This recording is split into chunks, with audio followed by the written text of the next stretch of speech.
Naam, asalamu alaikum. Ndugu zangu, zimepita siku kama 5. Kuna jambo limetokea, limekuwa likiendelea mtandaoni na mimi nilikuwa nimepromise nasema sitaongea. Lakini hapa nilipo natetemeka, nina wasiwasi. Nimeamua nije kwenu. Kuna vitu niviweke sawa, kuna vitu niviongelelea hata kama watu wengi wamenishauri nisiviweke mitandaoni, lakini inabidi kwa sababu mimi watu wengi wananijua kupitia mtandao na maisha yetu mengi ya dibezi huku mtandaoni.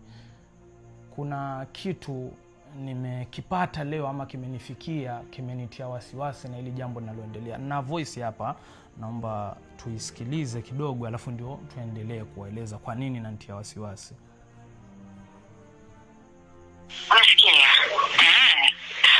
Ndugu yangu, watu wamekuja kuroga nasikia kuna mambo yamechafuka huko.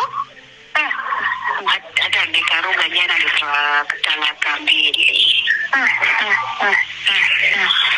Nikajiuliza, huyu mwanamke huwa anamwona TikTok na ni huyu bibi baadaye ndo akataile mja. Sasa kwenye mitandao watu wanaongea, basi nikajua ni mambo ya TikTok. Waweza kuna watu tu wanaongea, lakini pengine wenyewe wanataka followers na likes. Nilipoona yule mwanamke nikajua hii story kumbe ni ya kweli.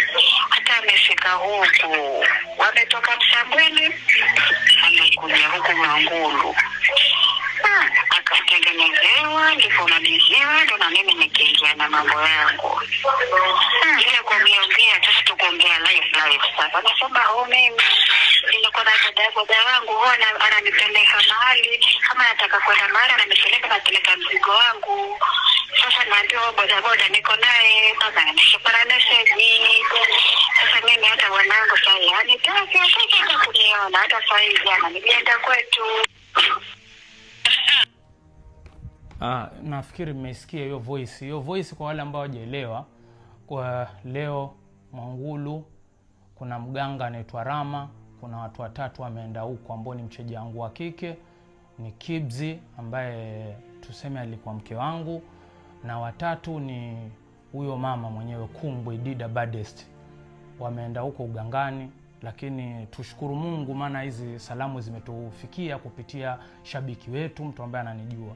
So mimi wasiwasi wangu ni mimi sijui litakalonitokea kwa kweli, na nitajibu majibu yenu kwa ufupi sana. Watu wengi wananiuliza, watu wengi wananiona mjinga kwa vile nilikaa kimya, lakini nitajibu majibu yenu kwa ufupi sana. Ni ukweli tukio ambalo lilitokea, ni ukweli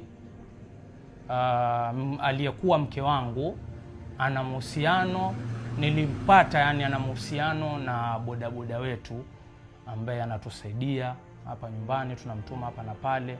Nilimpata na hayo mahusiano, na nilipogundua hicho kitu ni cha ukweli nikakifanyia uchunguzi. Nilipopata ushahidi wangu, basi mimi sikuchukua maamuzi yoyote. Nilimwamuru mwenzangu aende nyumbani ili nikae nijitafakari, alafu nitatoa majibu yangu baadaye. Nimevunjika moyo kwa kweli, lakini mnaambiwa muungwana kivuliwa nguo asimami uchutama. Alafu pili, sikutaka kuongea mambo mengi kwa sababu yule ni mzazi mwenzangu, mitandao inaishi, watoto wangu watakuja kuona hivi vitu, lakini kwa mambo ninayofanyiwa yamenitia wasiwasi mimi mwenyewe.